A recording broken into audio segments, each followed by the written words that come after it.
O Senhor esteja convosco. Proclamação do Evangelho de Jesus Cristo, segundo Mateus. Naquele tempo, disse Jesus aos seus discípulos: se a vossa justiça não for maior do que a justiça dos mestres da lei e dos fariseus, vós não entrareis no reino dos céus. Vós ouvistes o que foi dito aos antigos: não matarás. Quem matar será condenado pelo tribunal. Eu, porém, vos digo: todo aquele que se encoleriza com seu irmão será réu em juízo. Quem disser ao seu irmão patife será condenado pelo tribunal. Quem chamar o irmão de tolo será condenado ao fogo do inferno. Portanto, quando tu estiveres levando a tua oferta para o altar, e ali te lembrares que teu irmão tem alguma coisa contra ti, deixa a tua oferta ali diante do altar, e vai primeiro reconciliar-te com teu irmão. Só então vai apresentar a tua oferta. Procura reconciliar-te com teu adversário, enquanto caminha contigo para o tribunal. Senão, o adversário te entregará ao juiz. O juiz te entregará ao oficial de justiça, e tu serás jogado na prisão. Em verdade eu te digo, dali não sairás, enquanto não pagares o último centavo. Palavra da salvação.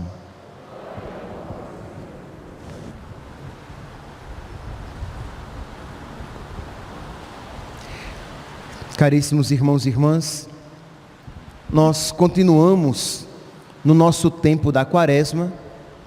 Tempo, nós já refletimos aqui desde o início, tempo de mais oração, de mais penitência, de mais caridade. Quer dizer, aquilo a que nós somos chamados a viver durante todo o ano litúrgico, nós somos chamados a viver mais intensamente no tempo da Quaresma. Mas, além dessas três práticas quaresmais, existem outras, dentre elas a confissão. Vocês podem perceber que a nossa fila da confissão agora aqui do meu lado esquerdo, durante o tempo da Quaresma, é sempre uma fila mais procurada. As pessoas procuram mais frequentemente o sacramento da reconciliação, da confissão. Por quê? Porque elas querem se reconciliar com Deus. Mas lembremos-nos que nós somos chamados a nos reconciliar não apenas com Deus, mas com Deus e com os irmãos. Recordemos-nos que os dois mandamentos, os dois maiores mandamentos, nosso Senhor mesmo confirmou, são amar a Deus sobre todas as coisas, amar a Deus com todo o coração, com todas as forças e com todo o entendimento, e ao próximo como a si mesmo. As tábuas da lei assim os resumiam, já que a primeira tábua da lei apresentava os mandamentos referentes a Deus, os 3 primeiros mandamentos, e a segunda tábua da lei apresentava os outros 7 mandamentos referentes aos homens. Então, o tempo da Quaresma é também um tempo de reconciliação com os irmãos. De modo que, se durante a Quaresma nós procuramos mais frequentemente o confessionário para obter o perdão de Deus e com ele nós nos reconciliarmos, durante o tempo da Quaresma também nós somos chamados a procurar mais intensamente essa reconciliação com o irmão.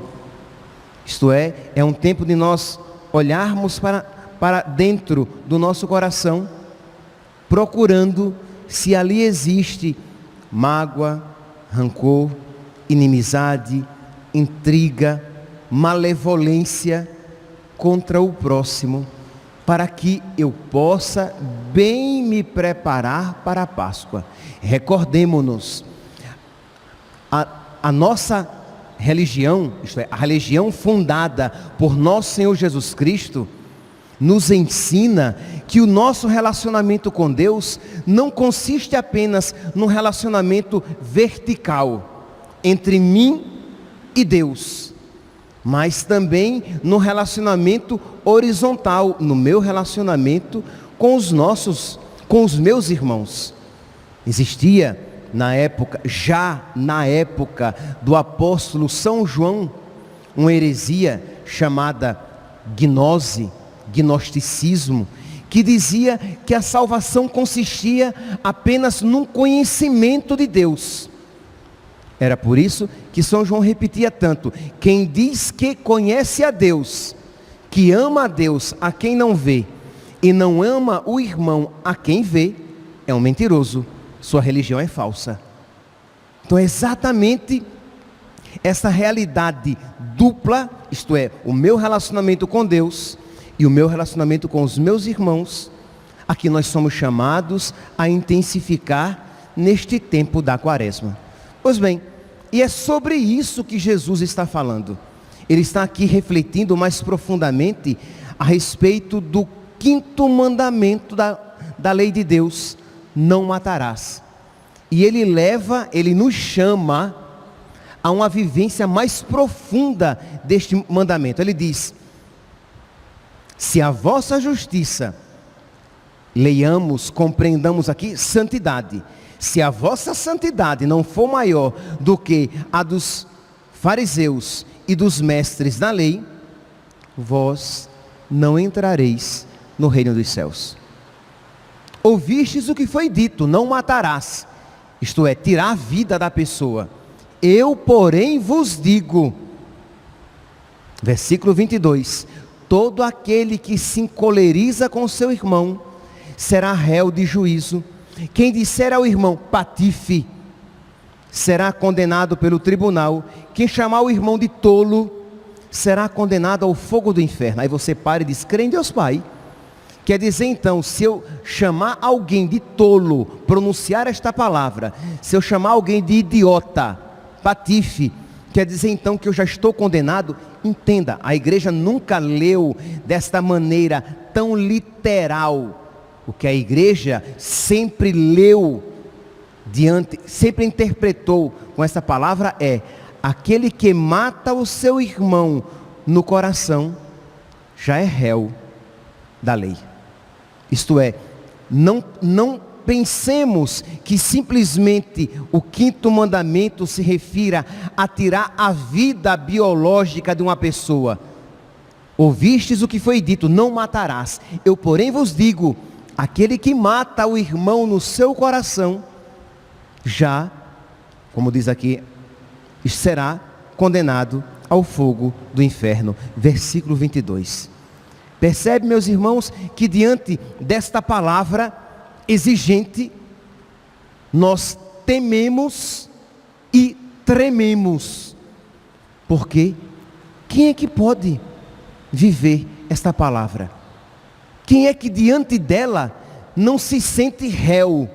Porque quem é que já não se sentiu inclinado a desmerecer alguém no seu coração, a diminuir o afeto a alguém não muito simpático, a matar alguém nos seus relacionamentos?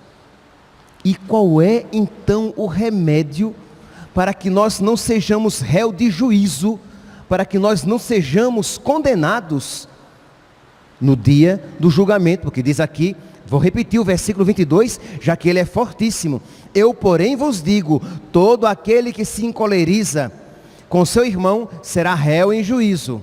Quem disser ao irmão patife será condenado pelo tribunal. Quem chamar o irmão de tolo será condenado ao fogo do inferno. Primeiro remédio, então, meus irmãos, para que nós sejamos benevolentes, para que nós sejamos compassivos, para que nós sejamos misericordiosos, para que nós perdoemos os nossos irmãos, para que nós possamos rezar de fato o Pai Nosso: perdoai-nos as nossas ofensas, assim como nós perdoamos a quem nos tem ofendido. Então, para que nós de verdade perdoemos, o primeiro remédio, meus santos, é que nós não nos esqueçamos de que nós somos perdoados. Isto é, nós precisamos meditar sobre a paixão de Cristo. É um excelente remédio para isso. Meditar o quanto nosso Senhor suportou e sofreu para me dar o perdão. Isto é, quando eu olho para a cruz, eu não devo dizer, a cruz foi o preço para o perdão de todo mundo. Sim, de todo mundo, mas de cada um individualmente. Se só eu existisse, por mim, tudo aquilo ele sofreria, como de fato, tudo ele sofreu. E não apenas olhar para o evento da cruz, mas para o perdão renovado, para a paciência renovada de Deus para conosco. Aqui é uma pergunta retórica, tá? Ninguém levante a mão. Mas se eu perguntasse, quem aqui já se confessou mais de 10 vezes? Nossa, eu acho que todo mundo levantaria a mão. Aí eu perguntaria, e quem... Quer dizer, eu deveria ter começado com 7 vezes, né? Para ficar dentro do número bíblico, né? Quem aqui já se confessou mais de 7 vezes? Muitos levantariam a mão. E quem aqui já se confessou mais do que 70 vezes 7? Eu acho que, dependendo da idade, muitos. Eu mesmo seria um deles. Ora, Deus já me perdoou mais de 70 vezes 7. As minhas ingratidões, as minhas infidelidades, as minhas preguiças, superficialidades, as minhas idolatrias. Ora, se tão perdoado por Deus eu fui e continuo sendo, por que eu não estou disposto então a perdoar o meu irmão, quando as suas ofensas, com certeza, são muito menores do que as ofensas que eu faço para com Deus? Então não se esqueça, meditar na paixão de Cristo, meditar em quantas vezes fui perdoado, como o Senhor é paciente comigo, e aí dizer, Senhor, me ajuda também a perdoar, já que Jesus, o mesmo Jesus, nos ensina, com a medida com que medirdes, vós sereis medidos. É verdade que se eu dissesse apenas, primeiramente, esta afirmação, poderia gerar quase que uma certa pressão. Estou colocando a pessoa no canto da parede e dizendo, olha, com a medida com que medirdes, serás medido. Se você é tão rigoroso nos seus julgamentos, rigoroso será também o teu julgamento. Mas lembra, eu falei primeiro do amor de Deus, da misericórdia de Deus, do quanto Deus é bom, de modo que quando nós experimentamos a bondade de Deus, nós precisamos dizer o quê? Senhor, eu quero amar também dessa maneira, eu quero ser semelhante a Ti, eu quero ter em mim os sentimentos semelhantes aos Teus, tendo em vós os mesmos sentimentos de Cristo Jesus. Então, meus santos, viver bem a quaresma, preparar-se bem para a Páscoa, então requer essa reconciliação no coração, de ter mais benevolência, de ter mais paciência, de ser mais manso, porque o meu mestre e Senhor é manso e humilde de coração. Na liturgia das horas de hoje, todos nós podemos rezar a liturgia das horas, mas normalmente é rezada pelo Papa, pelos bispos, pelos sacerdotes, pelos diáconos, pelos religiosos e religiosas, mas os leigos podem rezar também. Na liturgia das horas de hoje, a meditação do ofício das leituras, que é retirada do espelho da caridade do bem-aventurado Euredo, ele diz assim: nada nos impele tanto ao amor aos inimigos, e é nisto que consiste a perfeição, do que considerar com gratidão a imensa paciência de Cristo, o mais belo dos filhos dos homens. Isto é, o quanto Jesus é paciente, o quanto ele foi paciente na sua paixão. E isso deve levar o quê? A imitação. É claro, meus santos, eu estou colocando aqui a situação bem clara, para que você veja que é bem difícil e para que a ficha caia que se você não rezar, você não consegue. Isso aqui não é uma obra humana. Eu já falei aqui algumas vezes e repito, nós não somos pelagianos. Os pelagianos eram aqueles que diziam que por conta própria e pelas próprias forças, eles conseguiriam viver o Evangelho. Nós, por nossa conta própria e pelas nossas próprias forças, nós iremos para o inferno. Nós precisamos suplicar a misericórdia de Deus. Nós precisamos nos ajoelhar e suplicar a nosso Senhor que nos conceda um coração semelhante ao dele. Nós precisamos recorrer a Nossa Senhora. Temos aqui até a alegria de acolher o movimento sacerdotal mariano que vem aqui rezar, fazer o cenáculo diante do Santíssimo Sacramento exposto e da imagem de Nossa Senhora que lhes é tão cara. Precisamos então pedir a Nossa Senhora, ela que viveu esplendidamente, perfeitamente esse amor aos inimigos, porque nós matamos o filho dela e nós dizemos, nós somos tão amados por ela. Se alguém matasse o seu filho, será que você amaria como a um filho, o assassino do seu filho? Pois bem, e nós não temos medo de nos aproximar dela, nós nos aproximamos dela com toda alegria. Por quê? Porque somos justos e santos? Não, porque ela é boa, porque ela é santa, porque ela é mansa, porque ela é humilde, porque ela tem o coração unido ao coração do seu filho, porque ela tem no coração dela os mesmos sentimentos do seu filho Jesus.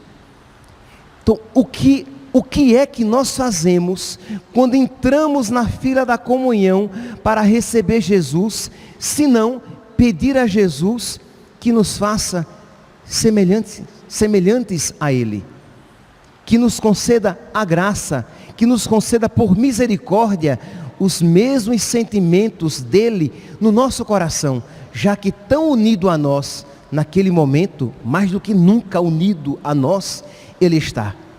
Pois bem, continua então aqui o beato Euredo. Ele diz, falando de Cristo, ele apresentou seu rosto cheio de beleza aos ultrajes dos ímpios. Deixou velar seus olhos que governam o universo com pancadas. Expôs seu corpo aos açoites, submeteu a pontadas dos espinhos sua cabeça, e tudo isso com mansidão, e tudo isso por mim. Então, hoje é uma sexta-feira e é um dia tão adequado para nós meditarmos sobre a paixão de Cristo. Então, por mim, pacientemente ele suportou. Se já seria meritório alguém que por mim oferece a própria vida, mas alguém que por mim oferece a própria vida e a oferece mansa e pacificamente, em paz, humildemente, serenamente, amando-me inclusive naquele momento, e amando-me a mim que a ele isso fazia. Porque não é que Jesus se oferecia por mim para ser maltratado por mim, quando maltratado por outro era. Ele sofria por mim, quando por mim era maltratado. Ele sofria por mim, quando por mim era esbofeteado. Ele sofria por mim, quando eu o coroava de espinhos, cravando-lhe na fronte os espinhos. E ele olhava para mim com amor, mansidão e misericórdia. Eu cuspia no seu rosto, e o seu rosto era de bondade para comigo. Percebe aqui, meus santos, que o mandamento do perdão não é mais um fardo, mas é uma necessidade. Como não amar semelhantemente, porque quando eu amo o meu irmão, a minha irmã, é a Cristo nele que eu estou amando. Aquele irmão chato, aquela irmã antipática, aquele irmão linguarudo, aquela irmã que é venenosa, e eu a amo por causa de Cristo, e eu amo Cristo naquela minha irmã, naquele meu irmão. Percebe, meus santos, que quando nós contemplamos a realidade dessa maneira, ela se transforma, mas esta realidade só será vivida se nós, de joelhos, suplicarmos a graça de nosso Senhor, para que Ele nos dê um coração semelhante ao dele, de modo que nós tenhamos alegria, nós queiramos de verdade isso viver, porque isso nos configurará a Cristo, nos unirá a Cristo, porque vivendo assim, eu serei um verdadeiro filho de Nossa Senhora, porque dessa maneira eu poderei fazer de verdade comunhão. Eu não vou apenas receber o sacramento na boca, mas eu farei comunhão de verdade, eu me unirei de verdade, porque de verdade eu quero viver aquilo que Jesus me ensina, porque Ele me ensina, porque isso me ensina.